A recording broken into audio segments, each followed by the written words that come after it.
Yeah, yeah. You know what they call us, man? Hey, Professor. That's what they call us, man. Yeah.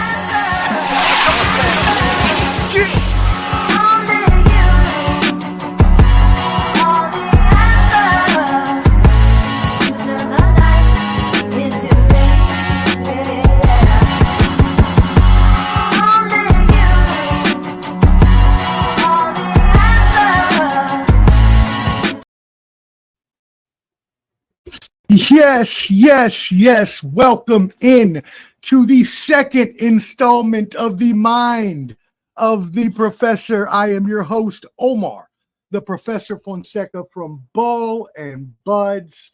Make sure y'all go ahead and subscribe at Ball and Buds, BALLANDBUDS,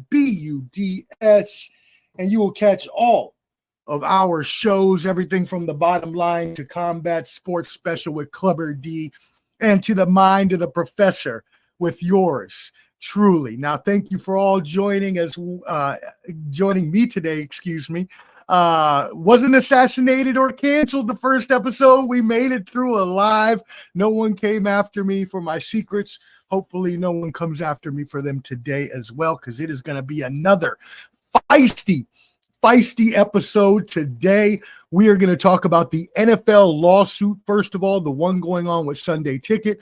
Then we're also going to talk about the Major League Baseball integration of the Negro League statistics into their lexicon, into their Hall of Fame and all of their league leader stats, and how that has come from a past of racial segregation to the breaking of the color barrier by Jackie Robinson and everything else like that. And then finally, the last thing we'll touch on today is the presidential race.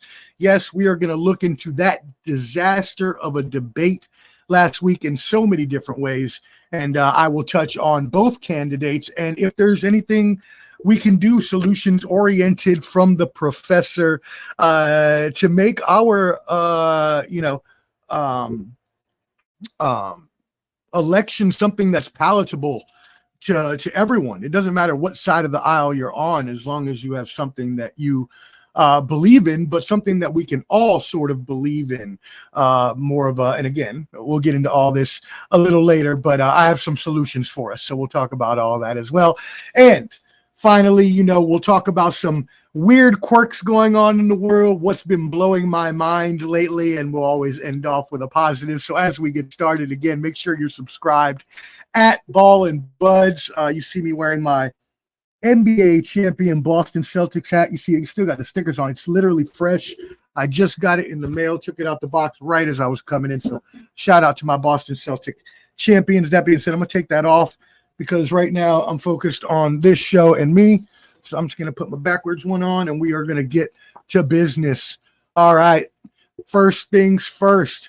Like I said, I wanted to, before we get into the NFL, I don't know what I was thinking there. The last time we came on was Memorial Day. Now it is 4th of July, Independence Day tomorrow. Happy 4th of July. Happy birthday, America, the 248th commemoration of the Declaration of Independence by the Second Continental Congress.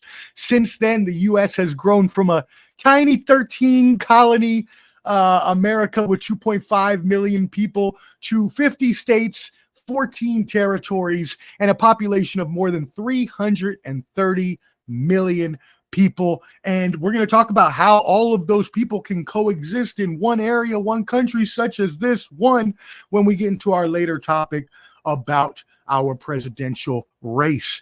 That being said, America has done a lot of great things over the past almost 250 years, and it will do so many more great things in the future. Salute to all of my veteran brethren, all of my military brethren out there. Obviously, we get Veterans Day, we get Memorial Day. It's only 2 days a year. Every other, cause gets, their own months, including, I'm not just saying anything about any months at all. The Latino people like myself, we get our own month. The veterans don't really get recognized, and I'm a veteran too. So, we only get 2 days a year. We should have our own month. We should have our own year to be celebrated. And for all of you that gave your life or fought for this country from the bottom of my and my family's heart, who is all military, We thank you and we wish America a happy birthday. All right, moving on. I want to do a correction and an update from last episode. So last episode, first of all, the correction I have for you is in the last episode when I was talking about the CIA and gangster rap connection and how CIA used gangster rap to infiltrate minority communities for their destruction, I mentioned the for-profit jail system that we have here in America. And I accidentally said 90% of the jails in America are for-profit. Obviously, that's hysterical, as 100% are for-profit, even the federal ones. So that made no sense whatsoever, and I laughed when I heard it back. But what I meant to say is through the new guidelines of the for-profit system, in order to get all of the profits that they can kind of sort of like an athlete gets bonuses and stuff, in order to get all of the profits they want, right? These prisons, they need to keep the jail population at above 90%. So that's where that 90% came in.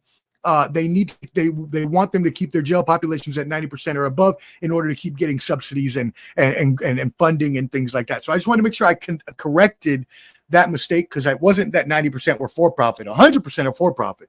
It's that they want them 90% filled if they're going to, be given money to fund them. So again, we need to abolish the for-profit prison system totally. I get we have people in this world that are criminals and are bad and need to be maybe put in mental hospitals, things like this, or other situations and solutions that cannot. Now, obviously, we have to have places to keep people. It's a very dichotomous situation, but it just should not be for profit where people are getting paid to incarcerate more people. That's when you start to get into some sticky and shady territory that you really don't want to get yourself into.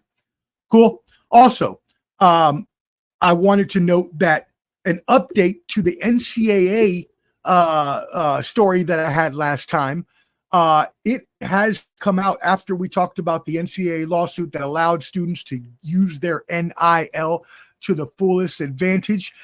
We also talked about the Dartmouth University had gone on to try to create a private, what's the word I'm looking for now? I'm blanking on it. Geez Louise. Labor union. There we go. And they were approved for that because remember, they're a private school, right? They're not publicly funded. So they are able to be more lenient and do more things in those sorts of establishments. So anyways, just wanted to make sure that I updated that Dartmouth actually, they were approved for that. Now, how far that actually goes, college sports is going to have to bring in a union at some point. There's going to have to be some sort of governing body that is on the side of the players as this grows bigger and bigger, because it's only going to grow bigger and bigger. Now, obviously, the athletes deserve to be paid, and with all the money and media rights coming in, obviously, they deserve their piece of the pie, but things are going to have to be regulated to the extent where always everything has to have some sort of regulations in order to not get complete chaos. But anyways, I did want to make sure that note was noted, because that's a pretty big deal.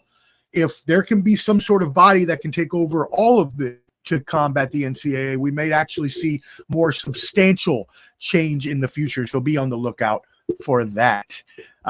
Thank you again for everybody tuning in. I see y'all piling in. Thank you. If you have any comments, make sure you say them in there shout out Daniel Berry. Thank you for tuning in as always. Ronald, way to comment last night on the Bottom Line. Thank you. Anybody who wants to tune in, the Bottom Line Sports Tuesdays at 8 p.m. Eastern. We go live. Canteen Flow, Hot Take Jake, and myself. Last night was an awesome episode. Like you said, we talked about it all night last night. They got some contenders coming for them right now, right? When you're the king, like they said, when you go in, and from the wire, right? When you come at the king, you best not miss, and that's going to always be what it is. So damn, I love the wire. Omar, that's me, not me. I'm not. You know what I mean. Anyways, all right, let's get into the episode, into the actual topics that we were going to talk about today. So the first topic that we're going to touch on today is this NFL Sunday ticket lawsuit and what it actually means for you, the consumer. Okay, so let's talk about what the background is on this.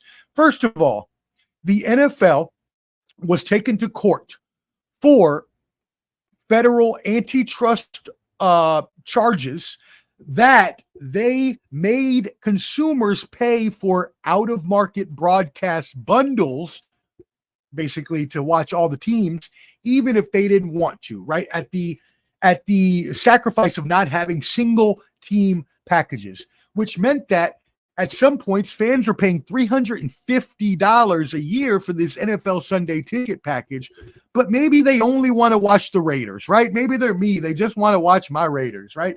But they can't. They have to pay for all of the teams. So NFL was taken to court by a bunch of bars that came together to represent not only bars but also citizens. And so what the judgment was, a Los Angeles jury came back and found that the NFL is liable for $4.7 billion. Now, obviously, that's going to go up with legal fees and things that have to be paid to lawyers and so on and so forth. But the league is reported to have to pay $5 billion to fans and another $96 million to bars, who were overcharged, right, for the package that maybe they didn't want the full one.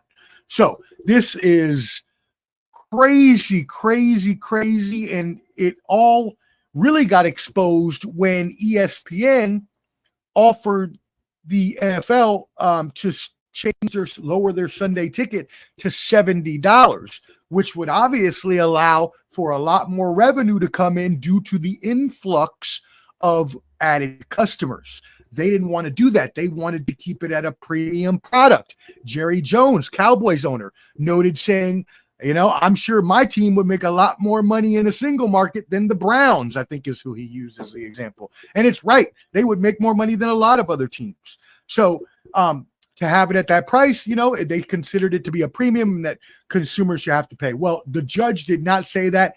And right now it is going to come back to you if you were a subscriber of Sunday Ticket. Now listen up, listen closely.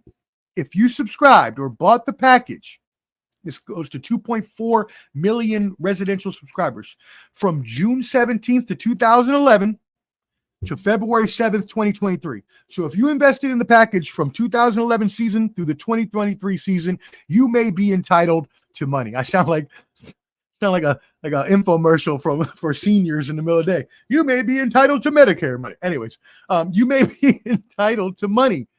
So I did a little bit of quick math for everyone because I saw somebody do some math online on a YouTube video, and I don't know exactly what he was talking about. His math was quite off. But anyways, you're getting $5 billion, right? You're dividing that, and I'm not going to show this to you on the screen. You can check my work if you want to. You're dividing that by 2.4 million subscribers, right? So you're taking your 5 billion, you're dividing that by your 2.4 million, and you're getting an average of what these people should get back. It came out to $1,958. Now, if you were paying $350 over that 10-year period, you would have paid about $3,500, give or take. I'm not going to do the math on that one. I can just figure that out in my head. That taken away from the 1958, let's call it 2000 to call it even, you're getting back the majority of your money. You're getting back 65% of your money that you paid. So you may want to file. My boy Peach and everybody else out there who I know may have purchased the package during that time. I've never purchased package. I figured it was way too much. I've always watched local, or I just go to the bar. We used to all go to the bar as friends. Now I live above a bar that has the package, so I don't have to pay for it. But there are a lot of you that have, and I want you to get your money. So make sure you go ahead and file. Obviously, that's not out yet, but it will be out. If it comes out again before my next episode, I will update you with the website in which you can file, but just make sure you're looking out if you subscribed again from 2011 to 2023. Now, we can only hope that this spurs the NFL to now lower the cost of the Sunday ticket. Hopefully they will now take into account ESPN's offer, even do it for $99. I would then become a customer. Even though I live above the bar and I still probably want to go down to the restaurant to watch the game sometimes, I would still buy it because it's cheap enough where if I don't watch it, then oh well. I mean, I'll catch it when I can upstairs. I catch it downstairs, and it won't be that big of a deal to me. So NFL, lower the price to $100. Serve your consumers and customers, the ones that back you. Every year, you had 93 out of 100 of the top television broadcasts in 2023. Treat your fans right as they support you. Support us. Help us help you. Lower your price to $99 for the Sunday ticket, and I promise you, I will even buy it. Awesome, awesome, awesome. Again, thank you to everybody tuning in. This is blowing up. Wow, there are tons of you in the stream, so I appreciate that. Make sure you're keeping those comments coming. Ronald has, not as sure if I agree with the Bars lawsuit. They play multiple games besides that's the local, and they make their money back times 1,000 in liquor and bill sales. I agree completely, Ronald. Not going to disagree with you on that. The majority of the judicial decision for the outcome is $5 billion going to residential subscribers. The Bars are only getting $96 million. I know I say only, but that's a very, very small comparison to what residential subscribers are getting. And it's that exact point is because you make that point. That's exactly why they're not getting that much back. Now, you know, I agree with you. They made all that back in tenfold, but there may be some bars that are mom and pops that didn't, and maybe they can at least apply for this and get a little bit of money back. I know I worked at a mom and pops in here in Nashville that we had the package, and we didn't really make a lot of money as a mom and pop. We were just there to serve our community, serve our locals, things like that. So maybe a place like that could use, you know, they're not going to get as much back. They may only get, you know, $50, $100, but you know, every little buck helps when you're a small business owner. I know that myself. So thank you, Ronald, again. All right. Awesome. So let's move on to the next topic here we got today, the Negro leagues and the major leagues. So Major League Baseball announced a couple weeks ago, excuse me, let me wet my whistle here with my, I'm sorry. Is that also a Boston Celtics championship cup that I just got in the mail today? It sure would be. It sure would be. You know, just want to wet my whistle real quick. Show the logo like you do, acting like Kermit sipping on some tea. Anyways, Negro League. So then the Major League Baseball decided that they would finally and legitimately incorporate Negro League statistics into their own, which now has brought on a lot of new league leaders, and as well has brought a lot of Hall of Famers who have been Hall of Famers, but may have not had the notoriety from before, are now able to get that notoriety because their statistics are now official within the Major League Baseball lexicon. So what happened? Well, it's been 3 years. So back in 2020, the Major League Baseball decided that they wanted to incorporate the Negro League statistics into their own Major League statistics. They found that through surveying former players, through obviously doing research and looking into game capsules, box scores, things of that nature, not to mention the fact that a lot of these players that were segregated racially from being allowed to play in the major leagues, not through any fault of their own other than the color of their skin, but not being allowed to play was not only disenfranchising to them, right? Not only hurtful and denigrating and all the other sorts of things that come with racial segregation or any types of segregation, but a lot of them were just as good, if not better, players than the Caucasian players that were actually allowed to play in the major leagues. And this was seen through barnstorming games. This was seen through unofficial games like the California League, where they actually let integration happen. This was seen when players like Jackie Robinson, Willie Mays, Satchel Paige, who, by the way, pitched in the majors into his 50s and was still better than all the major leaguers. So don't tell me that these players don't deserve to have their statistics incorporated. Now, obviously, Major League did their due diligence. They went back, they checked all the box scores, checked all the news. Now, obviously, there is a lot of incomplete information. You know, there's the 1920s, 1930s we're talking about, newspapers, information, things like that, very sparse. They had to piece it together, which is why it's taken so long. And they don't even have the complete database full. They only have about 50, 60% of the Negro League statistics. But It has made a dent already. It has made an indention, and these talented ball players and legends should be allowed to reap, even though most of them have, posthumously have passed away already. They deserve to be, recognized. And even the great Ted Williams said that the Hall should induct their first Negro League star, Satchel Paige, back in 1971. It would take another 24 years even after that. So the Negro League players dealt with this contention for a very long time, but as we saw, many great players came through. We lost recently the great Willie Mays. Willie Mays is one of those players who was in the Negro Leagues and then came to the major leagues and was better than all of the other players that he played against. Ernie Banks, another one. Hank Aaron, another one. Jackie Robinson. I know I'm only mentioning the greats. There's others. There's Buck Leonard, Turkey Stearns. There's a bunch of I'm trying to think of the one guy in the outfield. He's one of the greatest hitters. I can't, for some reason, cannot think. I'm slipping on his name right now. But anyways, a bunch of great players that deserve to be recognized. So one of the greatest is Josh Gibson. Josh Gibson was called the Black Babe Ruth. He played catcher, one of the hardest position to play on the diamond, and was still the best hitter on the field. So now that they have incorporated these statistics, Josh Gibson is now the career leader in batting average above Ty Cobb at 372 over Ty Cobb's 367.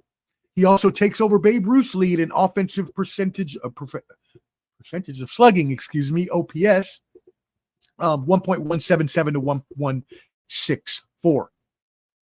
Now, there are obviously, as on this show, I'm going to give you both sides here. There are obviously people that say these statistics are not legitimate, that these players did not play against the same level of competition. But why was that? And are we even sure that is the case?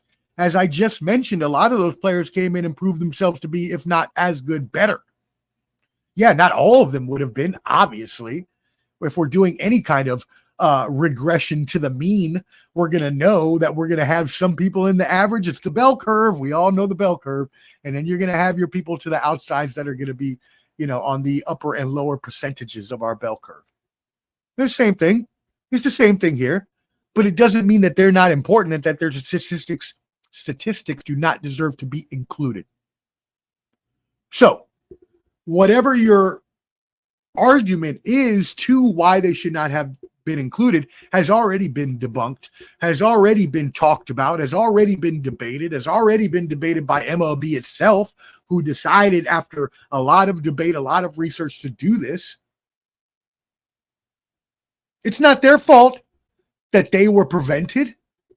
It's not their fault that they were racially segregated. Maybe sometimes through jealousy because they were better. We won't ever know because we can't go back to those times, right? I mean, we know, but you can never know what's actually in a person's mind unless you talk to them, and a lot of those people aren't around anymore.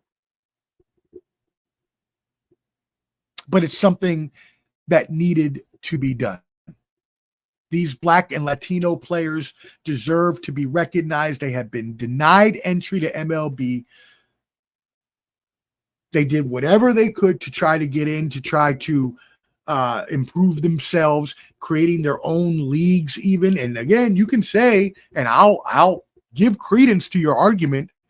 I will at least listen to your argument if you want to say those leagues weren't as good as the major leagues. But then you're going to at least admit that we don't know the percentage, but a good majority of those players were as good, if not better. And that if that is the case, using our A squared plus B squared equals C squared, bringing my math into it, because we're going to talk a little math later too, we can see that the outliers are not going to prevent the real people that deserve to be included from being included, because they won't be on those lists anyways. The non-good ones is what I'm talking about. The non-stars. And we see that through the inclusion. We see that through who's actually included in these actual league leaderboards now. And let me correct myself. I just checked the statistic. They're 75% complete with the database. So they still have about 25% more statistics and things to go through. But for now, this is probably what you're going to see. And this is probably what's going to stay. You might see some increases here and there in a few statistics, but it's not going to be anything major. Again, I understand that a lot of people will say that, a lot of these leagues didn't last a long time. A lot of the games were exhibitions. But again, you have to look at the reason why this was. Why were these people segregated from playing in the game? Could it have been that they were better? It was definitely because of the color of their skin. Whatever it was wrong. And whatever it was needed to be rectified. And hats off. Bring my champion Celtics hat back in. My brand new one that I just got. If you're just tuning in, just got it in the mail today. Hats off. Major League Baseball, you did the right thing. Little golf clap for you. Should have been done a long time ago, to be honest. Should have been done a long time ago.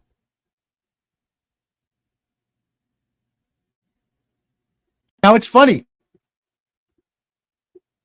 because where I wanted to ultimately go with this is that the amount of African American population in baseball has decreased. It's under 10% now. I think last check it was like 8 or 9%.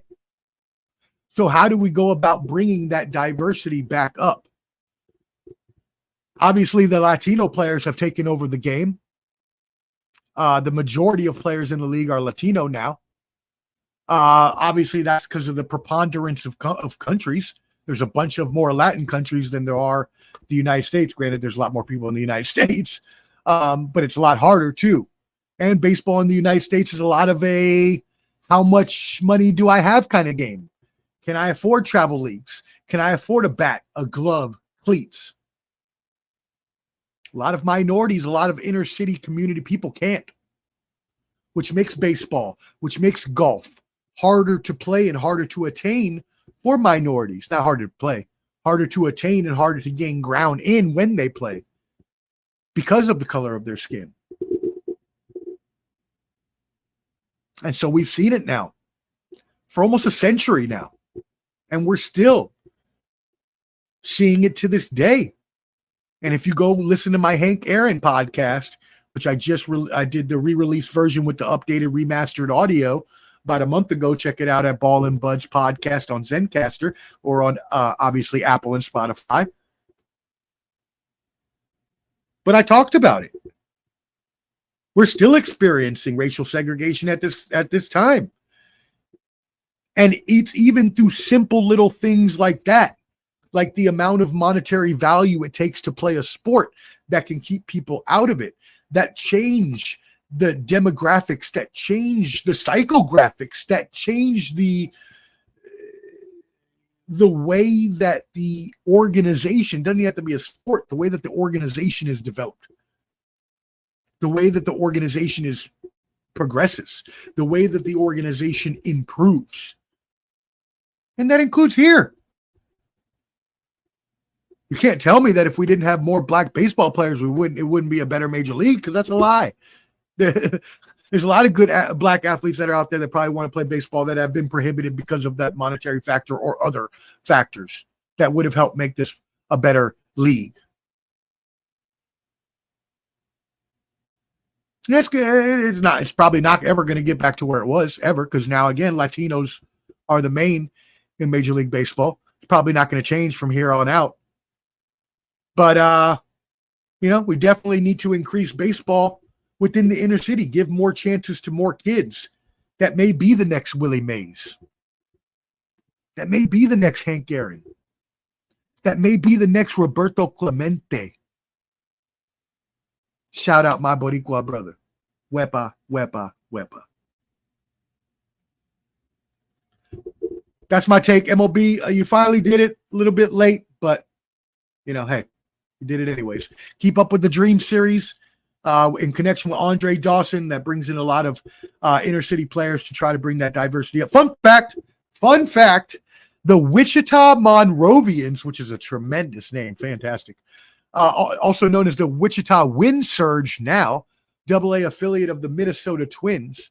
They were originally known as the Black Wanderers, and they were a dominant semi-pro team that debuted in 1922.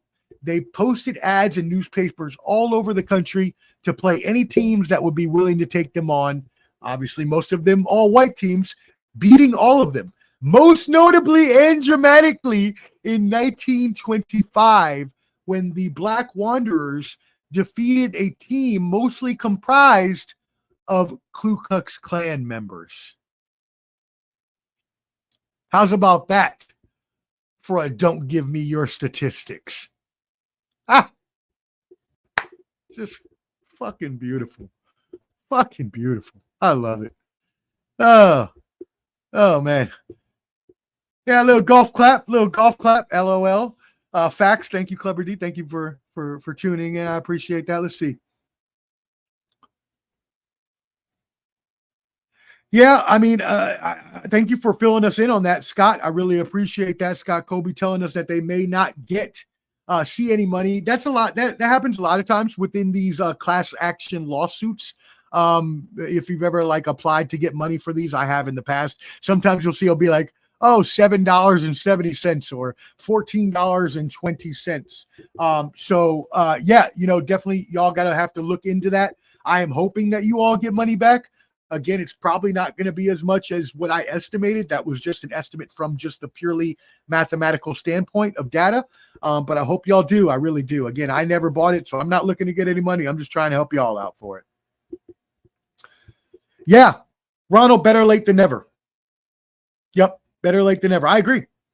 Black players were as good and in a lot of cases better. Like I said, my favorite is that Satchel Paige was pitching into his 50s, and I remember I think one of the stories was, I think he was 52 years old. He was pitching against the Royals, and he came in, and this was he was pulled. At this time he had retired. I think he was pulled off the streets, and he had he pitched 6 innings of one hit ball, and I'm like, he came off the street as a 50-year-old and still dominated a professional team. You can't tell me. You can't tell me that.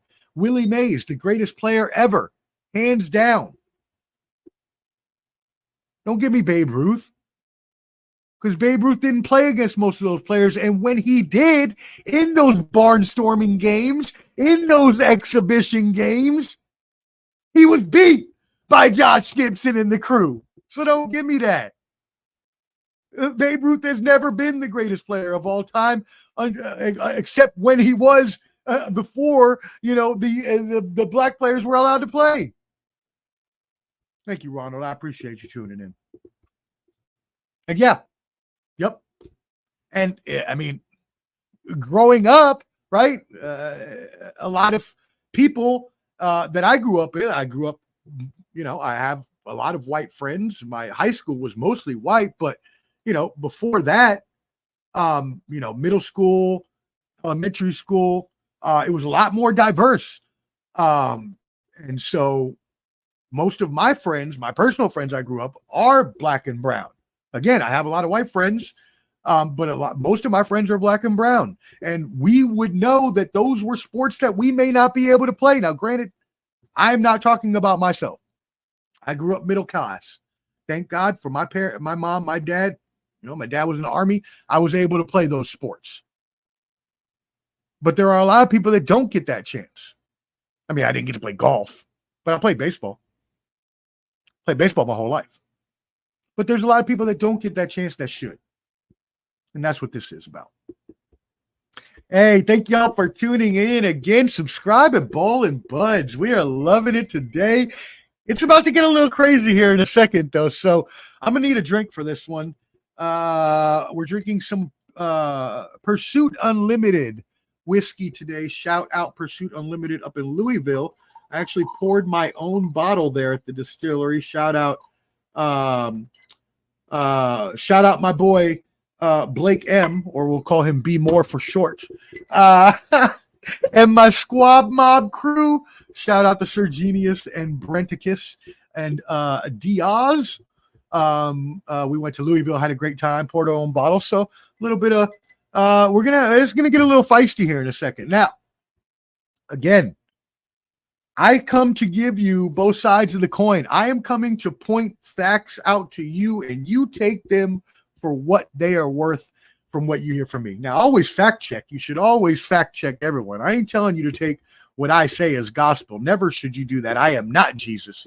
You should not take me as gospel. But I do a lot of research before I come on here. I make sure I check my facts before I come on here. So again, you're more than welcome to check my facts. But the things I'm going to give to you today are what I see from both sides of the aisle. Last week, we had our presidential debate. Absolute disaster. Absolute disaster.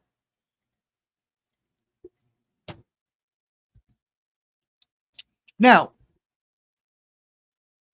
let me be clear. I tuned in for the shit show. I tuned in for the disaster.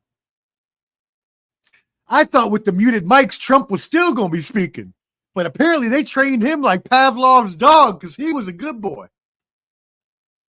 But that's not what I tuned in for. I wanted the debate from last time. Now, granted, I get it. That's not how you can do a proper debate with someone talking over. But it was funny as hell. I can give you that. It was funny. So I turned in for a shit show. And boy, did we get one. Not with Trump necessarily talking over people. And again, let me back it on up. Let's establish something as a preface. First, I am an independent voter. In the past, I voted Democrat. I did vote for Obama both times. I am now an independent voter. Ever since Hillary v. Trump and the lesser of two evils there, and then Biden v. Trump and the lesser of two evils there, I have been an independent voter since 2016. I hate both sides of the aisle. I think all politicians, no matter what party, even if they're independent, are scumbags, are liars, or as Francis Long would say, liars and cheats. Shout out my boy Francis. I probably said that incorrect too, but they're liars and cheats. All of them. All they're out is for the greater good of themselves, their families, and to stuff their pockets. So I don't trust anything a politician says. Okay, so let's just get that out of the way first. I do not like any of them. I don't like Biden and I don't like Trump. They're both evil to me. Now, let's start first with the debate.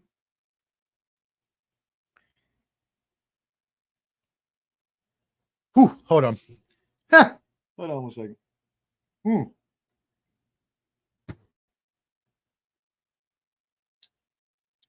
It's not good. It's not good. We can't do that. We as a country, as the United States, and I know we're not united right now. We're a lot divided. And it sucks. I wish we were united. Again, I have friends from both sides of the aisle. I don't judge you on who you vote for.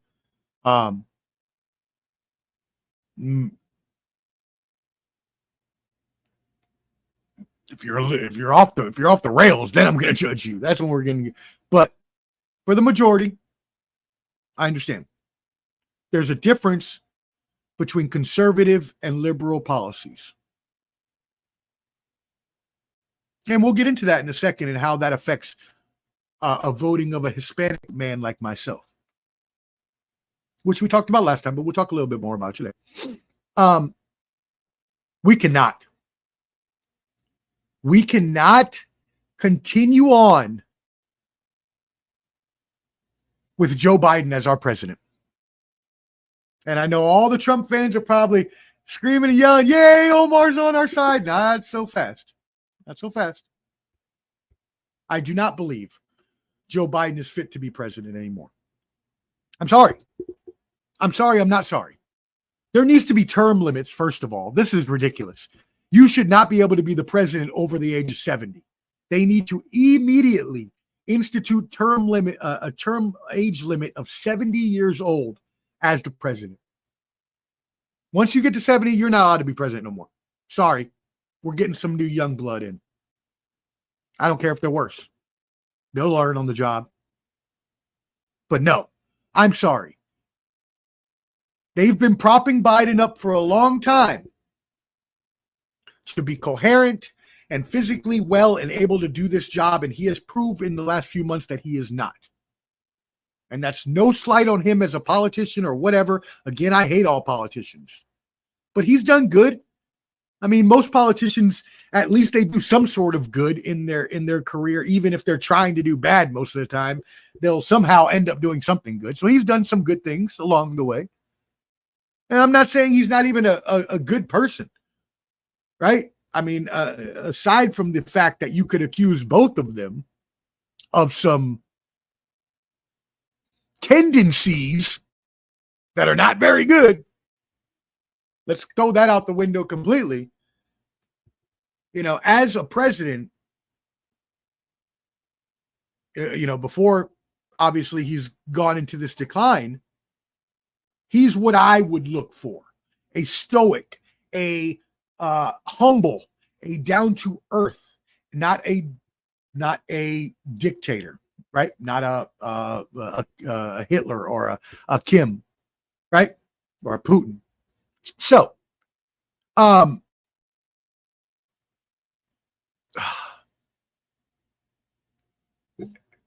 as the person that he projects to the outside world, he is the calm demeanor, everything like that. He is what you would want to show on the world stage. That's no longer the case. That's no longer the case. We can no longer prop him up on the world stage. We can no longer put him out there when it's clear he's not mentally fit anymore.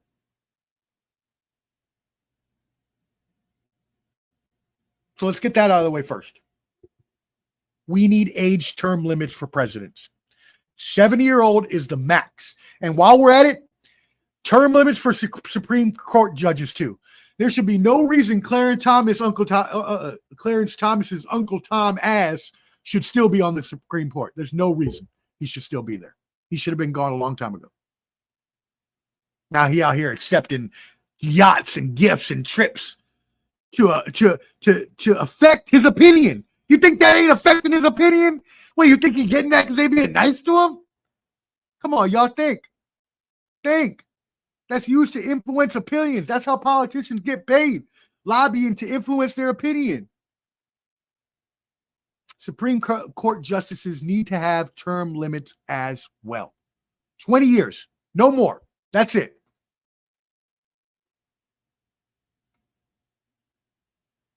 Because then you have these issues where you have judges who, granted, even if you have term limits, are still going to be biased to their political party. But at least then, after 20 years, okay, you're going to get something different in there. It could be the same party, but at least it's a different person. And again, it gets back to the age.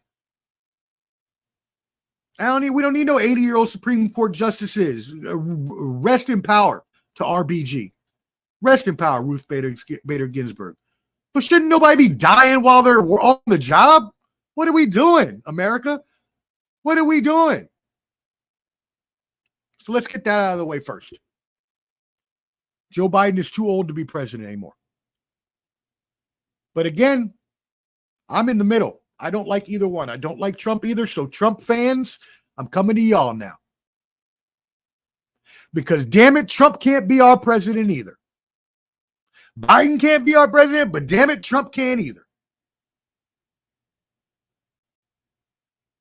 Because the only thing he did on that stage was completely lie his ass off for 2 hours, which is all he ever does. And I don't want my president to be a liar. I don't want my president to pop off at the mouth. I don't want my president to be angry and tweeting all the time. That's not what I want. I want a stoic, calm president that doesn't have his finger on the damn nuclear codes and could at any minute go off. That's not what I want either. So I don't want Biden, right? Because he's just not physically, mentally fit anymore. He can't do it. But I don't want Trump either because he's too crazy. And he could pop off and get us all killed very easily. But he also lies. And he's also not a good person. And what really bothers me the most is when I go to my church meetings or I go to church in general and I'm around the conservative Catholics, I'm around the conservative Christians that claim to be these things, but then still tell me that I have to vote for Trump. No, see, that's the confusion. They're voting for Trump because he's a Republican. They're not voting for Trump because he's Trump. Actually, most of the ladies dislike him, and they've told me that. But they've also said, no matter how much you dislike him, Omar, you got to vote for him. Well, no, I don't. I don't. Because as we talked about last episode, conservative policies only support rich and Caucasian folks. I am neither one of those yet. I will be rich one day. I can never be Caucasian, but I will be rich soon enough. And then maybe I will have to vote conservative because I got a lot of money and I need to protect my money. That's neither here nor there right now. I'm not. Right now, I'm not rich. So conservative policies do not support anything I do or anything I would look to do. And fix my camera real quick. Get back in focus there, boy. We don't need any of that. What are you doing? It's like David Blaine. So I don't want that in office either. I don't want either choice. It's again the lesser of two evils. We got to do better in this country. We've got to have better choices, better opportunities for ourselves. Now, fine. I've got a lot of people, again, that I know that are Trump supporters. And again, I'm in the middle. I don't care either way. But their thing to me is, and especially the ladies, right? We don't like him, but he's conservative, so we're voting for him anyways because he supports anti-abortion, right? He supports not having abortion, right? We can get into that all day, and whether you support that or whether you don't, or whether you're in the middle like I am. Again, like I don't believe you should be able to just go out and kill babies. I don't believe you should just be able to go sleep with whoever you want and then get pregnant and then a month later just go have an abortion because you want to. No. But I also believe that the health of the lady, the incest, rape, those things need to be protected as well. So I see both sides of the coin. I do. But they're voting for that person based on his one, not based on the one policy, but mostly based on that policy, and then his other policies, which are conservative. But they've told me before they don't like him as a person, and they wouldn't have voted for him had he been, not been conservative. Which, by the way, hilarious. I read an interview from Trump, and this was back in like 1987. So I get it; it's a long time ago. But he even quoted back then that if he ever ran for president, he would run as a conservative because it would be easier for him to win. He doesn't believe in the conservative issues. Do you think that he really cares about abortion? No, he doesn't. He could care less about any baby being killed. Actually, the only thing Trump cares about is himself and money. He doesn't even care about his own family. Which is why to me, when the Christian conservatives support Trump, I look at him like, well, how are you going to support him when he is the anti, let me not get upset. He is the anti-ethical. He is the antithesis to what Jesus was all about. Jesus was all about loving your neighbor, helping each other, being nice to people. And Trump is none of those things. Yet they still blindly support him, which is very upsetting. Because you can't be a Christian and say you love Christ and say that that Trump is anything like that, because he's 100% the opposite of what Jesus was. 100% the opposite. But again, let's throw all of that out. Throw all of it out. Doesn't matter the character of the people. Doesn't matter if they're old. Doesn't matter. Let's throw all of them out. We still cannot have either one of these two as candidates. There's just no way we can go on. And yeah, you can talk, oh, but Joe Biden and the Hunter Biden laptop and blah, blah. And I agree. Hunter Biden should have been convicted, and he was. So was Trump. And if you want to try to say that Hunter Biden's dealings in Burisma and Ukraine and all these other things are what makes the Biden family corrupt, then you got to go the other way. You got to read deeper into it, because there's a lot of reports out there. Intelligent. I'm not talking news reports. Okay. I was in the community. I still know all of the information that most public are never going to know. You act like the Trump kids didn't have ties to Russia and China getting paid by them, because they definitely are, and still. So don't get it twisted. All of them, which is why I said I hate all of the politicians, the Bidens, the Trumps, all of them. They're all the same. All the same. They just want money to make themselves richer and more important, and don't care about you or me. So then you ask me, well, how's that going to change anything, Omar, then? If we get new candidates, how's that going to make anything better? You could be right. You could be completely right. I don't know. But I know we can't have these two. I know we got to have some better choices than these two, because that ain't going to work. That ain't going to cut it. I don't want somebody who's not mentally or physically able like Biden, and I don't want a liar and a cheat and a scumbag like Trump. I don't want either to be my president. Now, some would argue we need Trump right now. Look at the world. Russia, China, North Korea, all invading on territories and looking to invade on the United States. You will hear no disagreement from me on that. I agree, because again, I was in the community. I have very close ties to all of those areas. And so I know those areas very, very well. And you're right. They are trying to evolve their world domination by encroaching on territories around them and then to move in on us. Sure. Yes. There are cyber, electronic, and other types of warfare that we have to worry about that you may have never even heard of. And so you may say, and I've heard this from some Trump supporters, we need Trump. We don't need Biden. Trump is a strong man. He can go out there and handle the rest of the world and make sure that they stay in their place. Okay, I can hear that. I can hear that, and I give credence to your argument.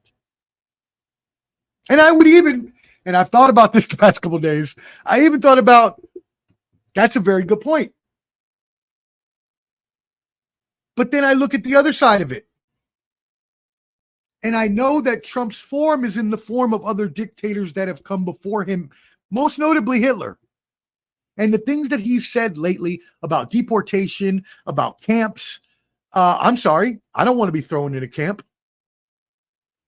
Granted, I'm a citizen and a veteran, but there's people that may have been just become citizens or just naturalized or coming over to join the military from a foreign country.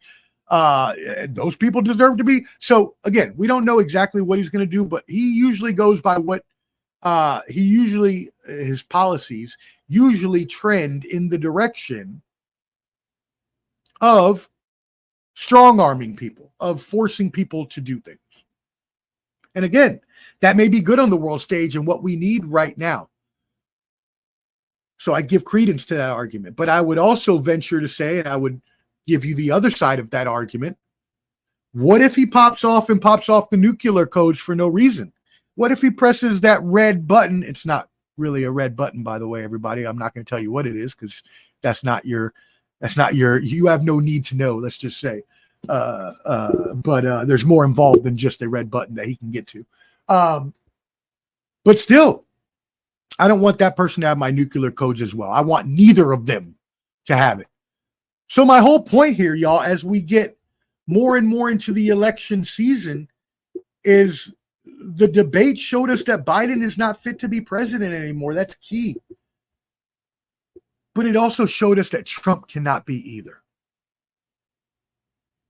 If I have to fact check 90 minutes of your speech, I don't want that as my president. I'm sorry. I just don't. If I have to fear that you may pop off at Putin or Kim and they may throw a nuclear bomb at us, I don't want that. I don't want that at all. But I also don't want Joe, because he might not be able to stay awake to make sure that he stops the nuclear bomb from coming. Got to call a spade a spade. I'm not going to let a dictator, strong man Hitler, who lies and cheats and steals, and whether you want to call January 6th, whatever you want to call it, you call it whatever you want. I call it an insurrection. I have a friend, we have a friend that was there that day working as a police officer, and he has told us everything. And I saw it live with my own eyes. We are from DC, so we know all about it. And it was bad. No spin to put on it at all. And you can say, oh, he didn't necessarily tell them to go and attack. He said, fight for your country. He said, peacefully protest, but you've got to fight for your country. Okay, well, what do you think people are going to do? Riled up, angry people. I'm not putting any suppositions on the people involved. It doesn't matter. When you get into that group state of mind, when you get into the group think, things happen.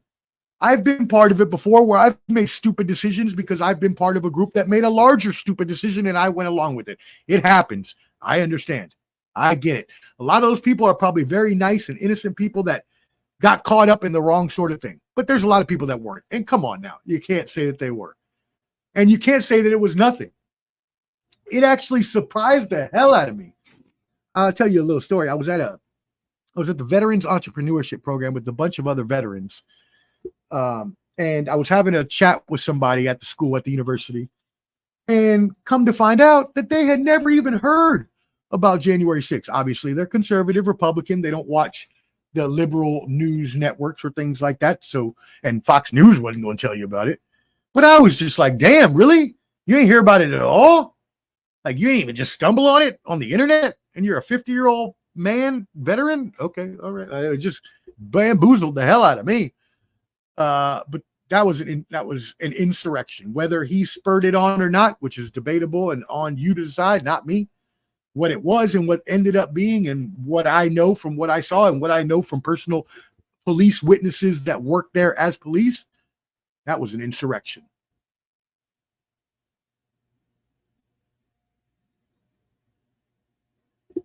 What do we do? What do we do? It's too late to get rid of Joe if Biden, if you're the Democrats. I mean, you could have a shadow Obama presidency through Michelle Obama, I guess, which, by the way, hilarious survey came out today. 33% Democrat, 33% independent, 33% Republican. So split across the board for this survey. It was done by Reuters.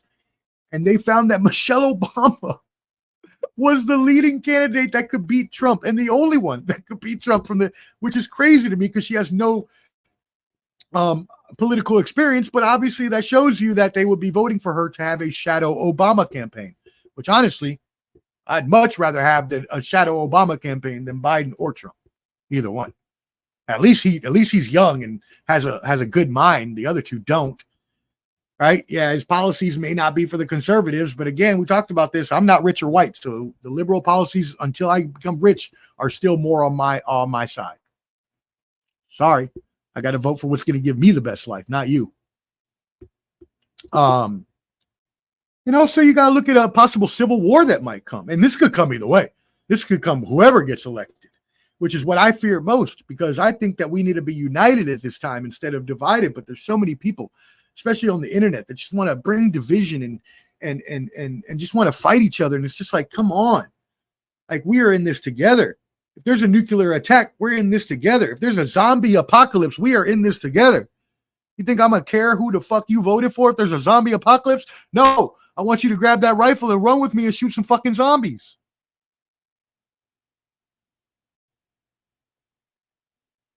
When we're... When military members, when veterans, when they go to war and they're in the foxhole, because I never got to go. I volunteered to go to Iraq, but they wouldn't let me go. I wanted to. They wouldn't let me. So don't want anybody to think I didn't want to go. I wanted to go. I volunteered. They wouldn't let me. But I have friends that went. You think in the foxhole they care who the hell the person next to him voted for? No. They want you to keep your eye on the enemy. Let's be united. Let's not let these stupid scumbag politicians divide us because they don't care about you and they don't care about me.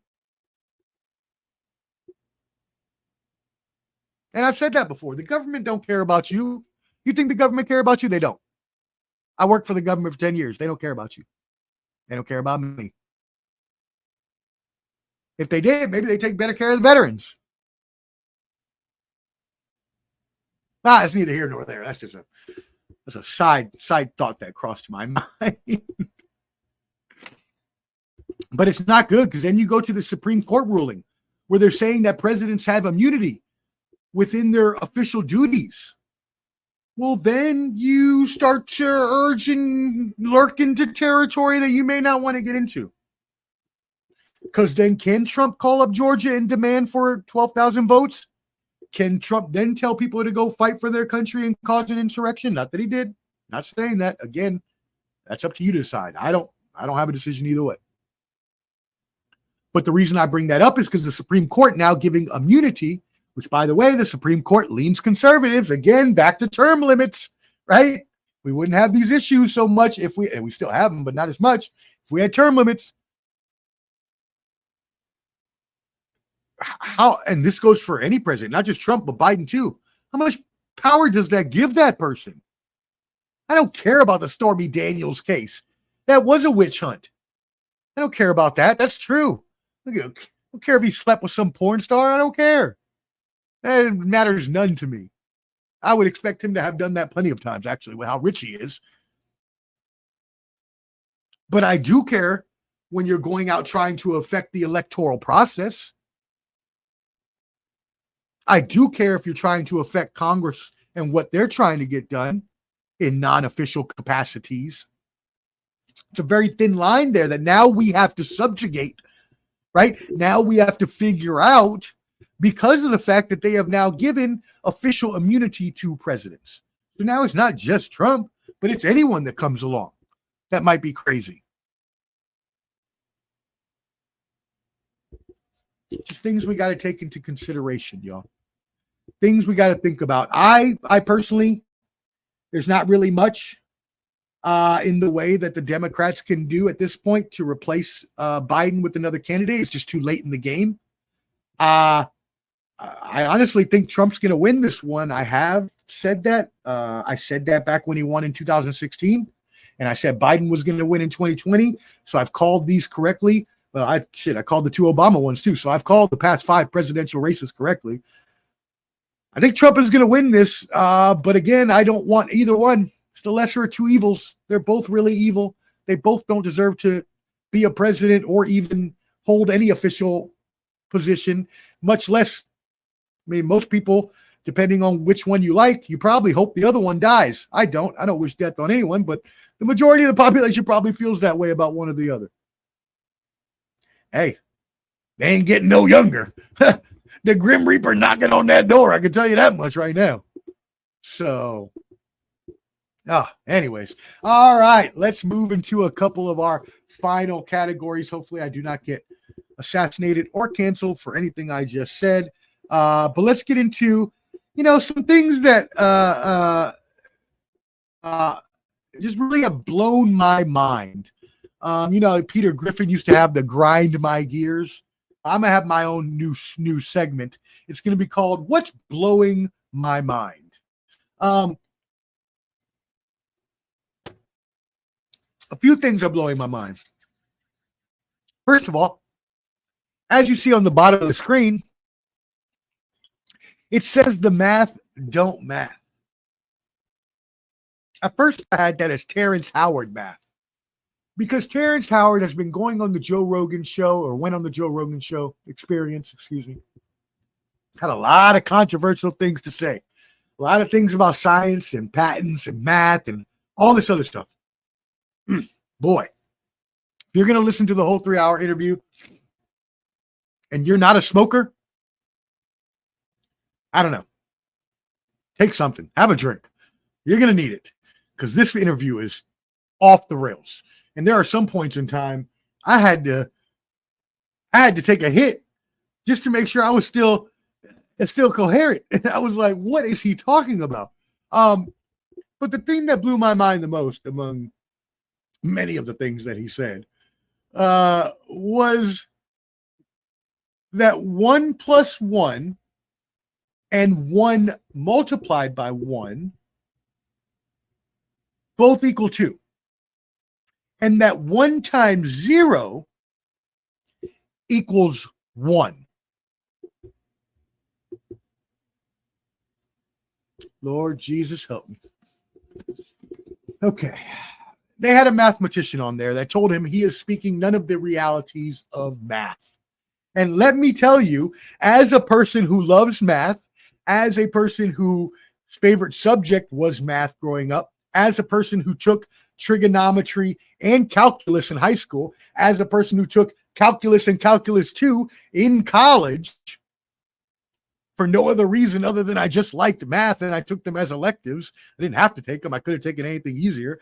I decided to take calculus because I just like math. So as a person who loves math and knows math pretty damn well, more than most people I know, what the fuck are you talking about, Terrence Howard? Hey, bro, great actor. You came from a place where many people cannot build their careers up. So I salute you for that. And a lot of things you said were very interesting. A lot of things you said actually had some validity to it. But the math part, brother,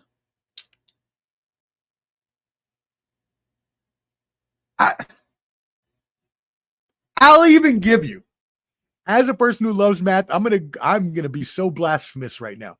But I'm gonna even give you, let's say you're right about 1 times 1. Let's say that one thing times another one thing equals 2 things, which it doesn't. But let's play around with that thought for a second. Let's say that that's actually true, which, okay, if you could prove it through me mathematically by actually doing your, showing me your work, as they say in school, then I could actually believe you. I could actually believe you because in my mind, right, I know that 1 times 1 is 1. But in my mind, if I was a kid, I could think, oh, you know what? That actually kind of makes sense. Now, again, I have a lot of experience in math, so I don't need to guess. I know. I'm not giving you 1 times 0, brother. I ain't giving you 1 times 0. I'm not. 0 is the ultimate cancellation. It is literally the definition of 0 is a cancellation. It is the only cancellation in this universe. So when you take one thing and you times it by 0 things, that gives you 0 things, not 1. You don't get 1 times 0 equals 1. No. I'm not letting you do it. I'm not even going to let you try to get away with that nonsense. Again, I'll give you 1 times 1 equals 2. I'll give that to you. It's not true, but I'll give it to you. Let's say it's true. I want to even acknowledge that may be a possibility in this universe. Not 1 times 0, brother.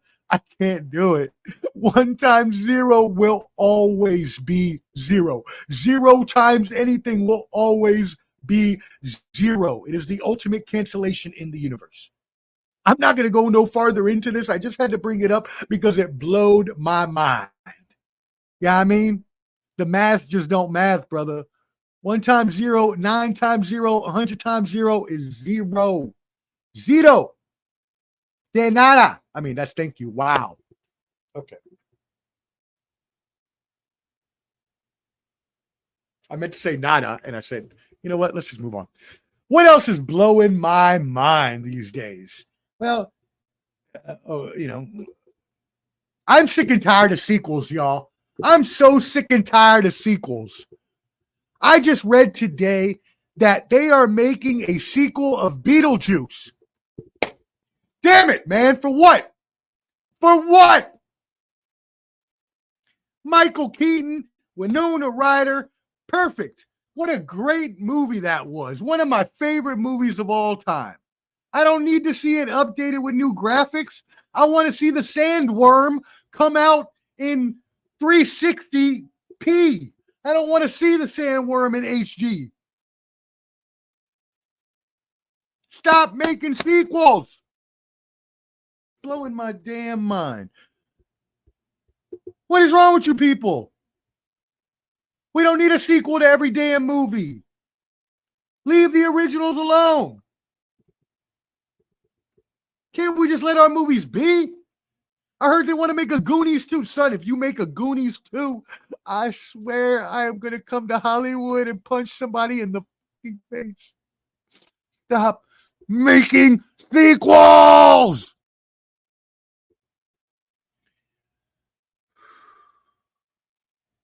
Oh, by the way, if you didn't see, I got my Boston Celtics champion cup in. There we go. What else is blowing my mind? Greece. We got to have a chat. The country of Greece. The whole damn country of Greece. We got to have a chat, y'all. I read today that they are trying to institute a 6-day work week in Greece, y'all. We're trying to get it down to 4, Greece. We ain't trying to work 6 days a week. We're trying to get to 4. We need y'all to be with the rest of the world. Come meet the rest of the world. We 4. No, we don't need a 5-day work week. We don't need a 5-day work week with all the technology we got. Now, granted, there are jobs that are 24/7, 7 days a week. Police, firefighters, much needed. Military, we need all of them. We need all of them. So I get that. There are outliers to everything. We've got to support those. But for the most part, private companies, even stores. I'm not going to get into all of it, but 6-day work week, Greece. A 6-day work week. You must be out your damn mind. You thought I was coming in Monday through Friday. I was. I ain't coming in no. Am I getting paid overtime? Now, granted, yes, they are. To answer your question, that is a joke. They are going to get paid overtime. But still, no. I don't want to work 60 hours a week, which is why I'm a business owner. I quit that shit. I ain't going back to work for nobody ever again. Tell you that much. I'm tired of that. I like waking up whenever the hell I feel like waking up, which is usually 9 or 10 in the morning. I like going to sleep at 2, 3 a.m. whenever I feel like going to sleep because I'm a night owl and I get most of my work done at night, like now. Nah, man. Greece, you tripping. And I get it. I get Greece is trying to rebuild their private sector. Their economy is kind of floundering right now. But this is the average. Listen to this. Greece is a workaholic nation. They average 1,886 working hours in 2022 compared to 1,811 in the U.S., so 75 more hours a year than U.S. people, Americans. Well, I just called us U.S. people. 1,570 for the EU, for European countries. 300 more hours a year than the European countries. We need to be where the damn European countries are. Again, most of the companies that I've worked for could have done fine with 4-day work weeks versus 5. They would have been fine. Make it an at-home work day if you'd still want to do 5. But this workaholic culture is, I get it. You got to hustle to make money. But if you're working yourself to the bone and working yourself crazy, what the fuck is the point of the money? You ain't even going to be able to have fun.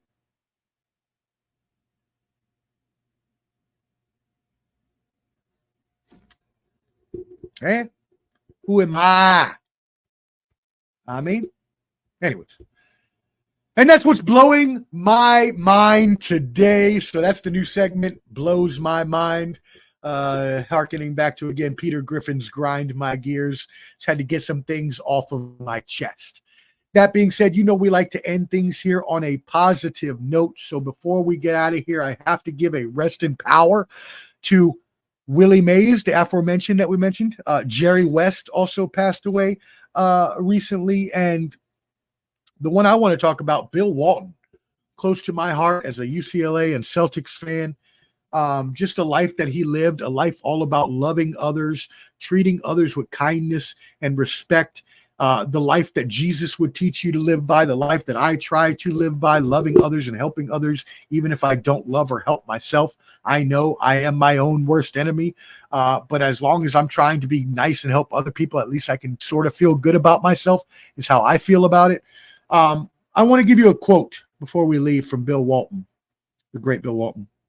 This is a quote about loving life and loving other people. He quote, "Love is the single most powerful and important word and notion in culture and language.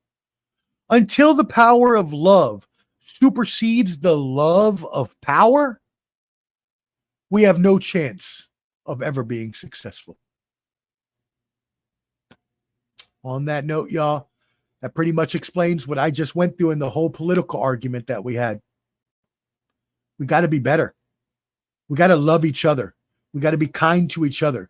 We have to learn to agree to disagree even sometimes, accepting each other's opinions even if we don't agree with them. But working to be better, working to be more united,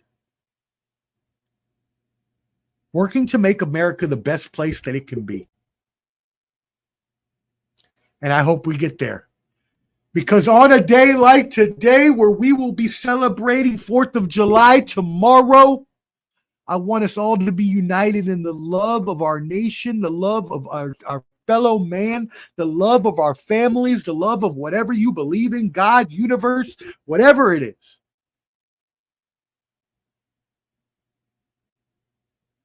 Love will power us through. That being said, I love you.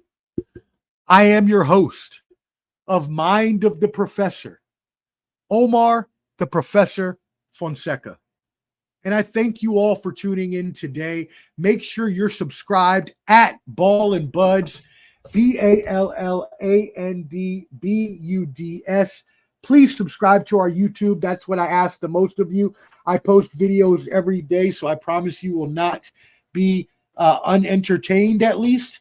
And, you know, I see all these other channels. They got 5,000, 10,000, million subscribers. And for some reason, Ball and Buds, we're still struggling to get above 100. So I just request that you go and subscribe to our YouTube. Help us help you. Help a brother out. Help our brothers out. For Clever D, Mike Weeby, the rest of the Ball and Buds crew, for all my crews, Bottom Line Sports, check us out every Tuesday night at 8 p.m. IOW Sports. I was just on the Green Wonder Network the other day, spinning the ones and twos, DJ Street Professor. So check me out on there. I'll actually be releasing my DJ set on the radio, on the podcast. So look out for that Friday. I should be releasing this. Actually, look out for that tonight. I'll release this on Friday. But yeah, again, I really thank y'all for tuning in, man. This is a blast doing this show. By myself, getting what's really on my mind out there and not having to necessarily compete with other thoughts. But I do thank everybody that tuned in and commented today. Ronald, Scott, Clubber D, Daniel Barry. Shout out to everybody. I hope everybody has an amazing and wonderful 4th of July. Blessings and love to you and your family and your friends. I hope everybody has an amazing time. I will be out downtown Nashville. If you want to find me, I'll probably be at Nashville Live, Ava Rooftop. Probably will I'll be most of the day, but I'll also be floating around downtown. So if you want to catch me, holla at ya boy. That being said, again, thank you for everything. And thank you for tuning in. Subscribe at the Ball and Buds. I am Omar Fonseca. I am out. Love and blessings, everybody. Yeah. You know what they call us, man? Professor. That's what they call us, man.